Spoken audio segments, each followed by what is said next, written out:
Hello बच्चों, कैसे हो आप। आज की क्लास में एक बार फिर से आपका स्वागत है। हमारे पास कोऑर्डिनेशन कंपाउंड की बात चल रही थी पिछली क्लास में, जो कि क्लास 12th में भी है और बीएससी सेकेंड ईयर में भी है।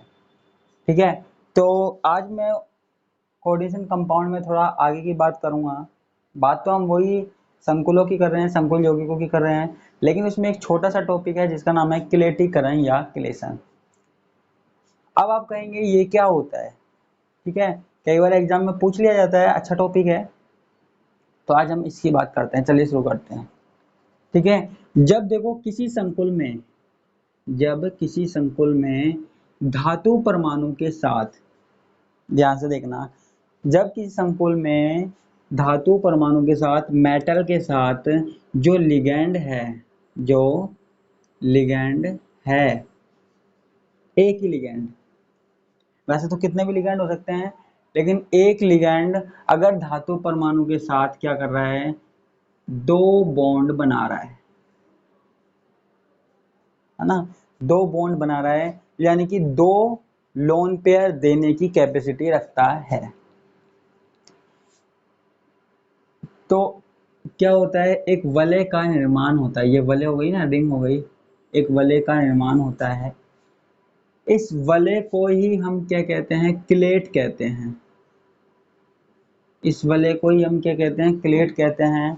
और जो वलय निर्माण की प्रक्रिया है उसे हम क्लेटीकरण या क्लेशन कहते हैं। जो फॉर्मेशन ऑफ क्लेट है उसको ही हम क्या कह रहे हैं, क्लेशन कह रहे हैं। ठीक है, समझ में आया। जैसे हमारे पास एग्जांपल, फॉर एग्जांपल प्लेटिनम है, ठीक है, और हमारे पास क्या है, एथिलीन डाइएमीन है। ठीक है, यहाँ पे NH2, एक मिनट, एथिलीन डाइएमीन है, ये NH2 CH2 CH2 NH2, ये एक ही लिगैंड है जो इलेक्ट्रॉन दे रहा है, लेकिन इसका ये वाला नाइट्रोजन भी लोन पेयर देने की कैपेसिटी रखता है, और ये वाला लोन पेयर भी, ये वाला इलेक्ट्रॉन भी, वो ये वाला एटम भी लोन पेयर देने की कैपेसिटी रखता है। तो ये हमारे पास क्या बन रही है, एक वलय बन रही है। ठीक है, एक वलय बन रही है। इस वलय को ही हम क्या कहते हैं, क्लेट कहते हैं। और जो ये पूरा प्रोसेस है, एक मिनट मार्कर चेंज कर लेता हूँ, और जो ये पूरा प्रोसेस है वो क्या कहलाता है, क्लेटीकरण कहलाता है। क्या कहलाता है बच्चों, क्लेटीकरण कहलाता है। ठीक है,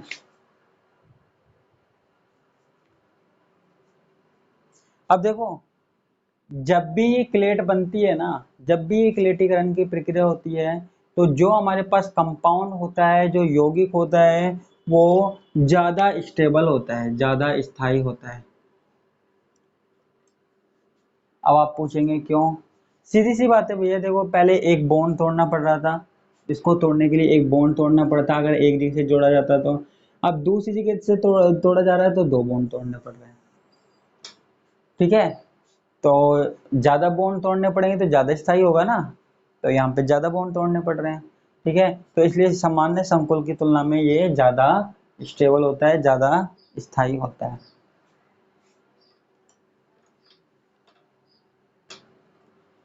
अब कुछ कारक हैं जो कि क्लेटीकरण को प्रभावित करते हैं, प्रभावित करने वाले कारक।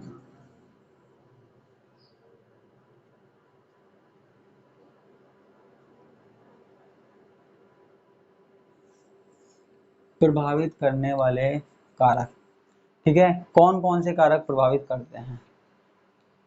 ठीक है, किसको, स्थायित्व को, किसको, स्थायित्व को।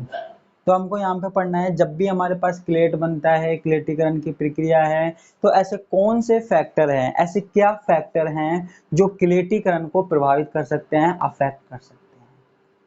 ठीक है, तो पहला है कणों की संख्या में वृद्धि।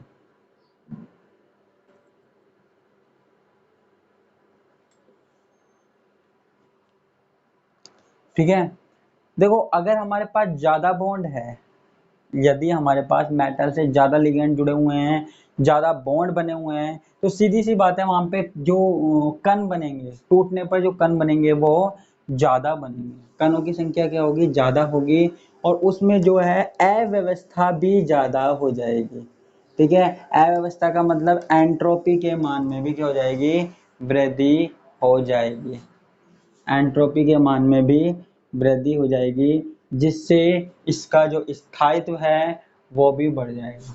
ठीक है, अव्यवस्था अगर बढ़ेगी तो इसका स्थायित्व भी बढ़ जाएगा, क्योंकि इसको तोड़ना मुश्किल होगा।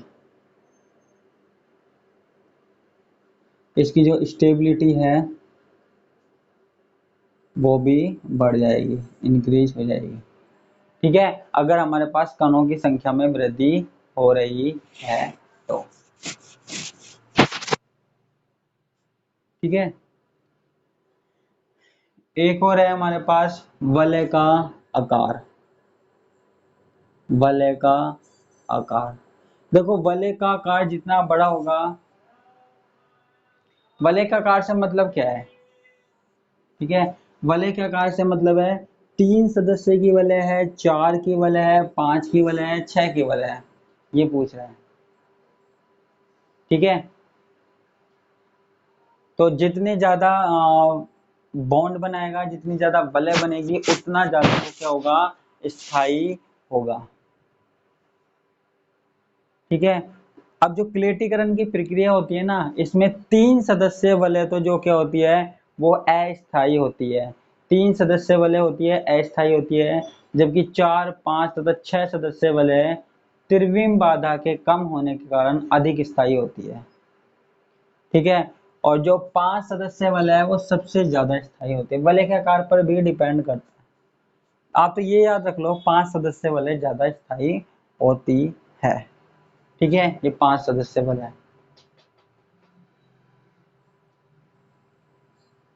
ठीक है, और वलों की संख्या, वलयों की संख्या, रिंग की संख्या, नंबर ऑफ रिंग। किसी संकुल में जितनी ज्यादा वलय होंगी, वलयों की संख्या जितनी ज्यादा होगी, वह संकुल उतना ही अधिक स्थायी होगा, उतना ही अधिक स्थायी होगा।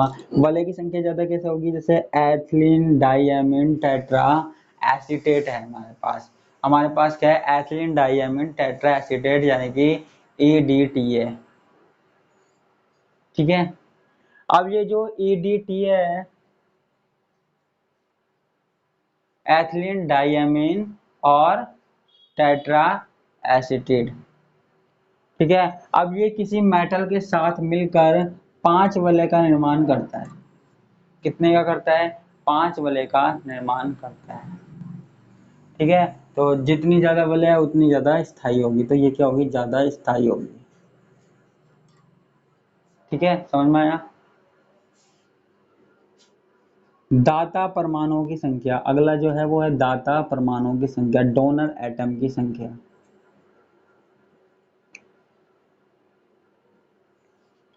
सीधी सी बात है, किसी लिगैंड में जितने ज्यादा डोनर एटम होंगे वो उतनी ही ज्यादा वलय बनाने के योग्य होगा। तो जितने ज्यादा डोनर एटम होंगे उतनी ही ज्यादा वलय बन सकती है, और जो हमारे पास एटम होगा वो उतना ही अधिक क्या होगा, उतना ही अधिक स्थायी होगा, जो यौगिक है, कंपाउंड है। ठीक है, एक हमारे पास क्या है, रेजोनेंस है, अनुनाद। ठीक है, एक हमारे पास क्या है, रेजोनेंस, रेजोनेंस है, अनुनाद है। ठीक है, अनुनाद का मतलब क्या है, ठीक है, अनुनाद का मतलब आपको पता ही है, जिसमें पाई इलेक्ट्रॉन क्या है, एक जगह से दूसरी जगह विस्थापित हो सकते हैं। यदि हमारे पास कोई ऐसा यौगिक है जिसमें हमारे पास ऐसा लिगैंड जुड़ा हुआ है, कैसा लिगैंड, जिसमें अनुनाद हो सकता है, जिसमें अनुनाद हो सकता है, यानी कि पाई इलेक्ट्रॉन विस्थानीकृत हो सकते हैं। ठीक है, पाई इलेक्ट्रॉन विस्थानीकृत हो सकते हैं। तो ये मैं कोई कंपाउंड बना रहा हूँ, तो यहाँ पे देखो, ये हमारे पास डबल बॉन्ड है, CH, C, CH3 ओ, ठीक है। तो यहाँ पे क्या है, डबल बॉन्ड है, यहाँ पे क्या है, अनुनाद हो सकता है, विस्थानीकृत हो सकता है। ये डबल बॉन्ड यहाँ से यहाँ आ सकता है। और जब भी अनुनाद होगा तो पाई इलेक्ट्रॉन एक जगह से दूसरी जगह जा सकेंगे, इलेक्ट्रॉन घनत्व विस्थानीकृत हो सकेगा। तो उस कंडीशन में हमारे पास जो कंपाउंड है वो ज्यादा स्टेबल होगा जब हमारे पास अनुनाद होगा, ठीक है। तो जब भी अनुनाद होगा हमारे पास ज्यादा स्टेबिलिटी मिलेगी। ये एरिया का बड़ा, मैं कहाँ कहाँ ढूंढ रहा हूँ, ये यहाँ पड़ा है।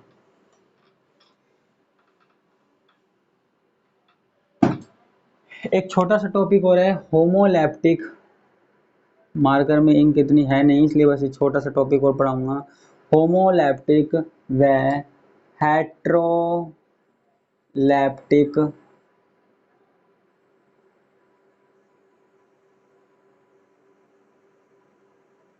संकुल, ठीक है। आप कहेंगे ये क्या चीज होती है, ठीक है। होमो का मतलब क्या होता है, समान, ठीक है। ऐसा कोई संकुल है जिसमें लिगैंड के साथ केवल एक ही प्रकार के, वो धातु के साथ केवल एक ही प्रकार के लिगैंड जुड़े हुए हैं। जैसे धातु है, इससे केवल एक ही प्रकार के लिगैंड जुड़े हुए हैं, जैसे केवल NH3 ही जुड़ा हुआ है या फिर Cl ही जुड़ा हुआ है, तो उसको हम कहते हैं होमोलैप्टिक संकुल।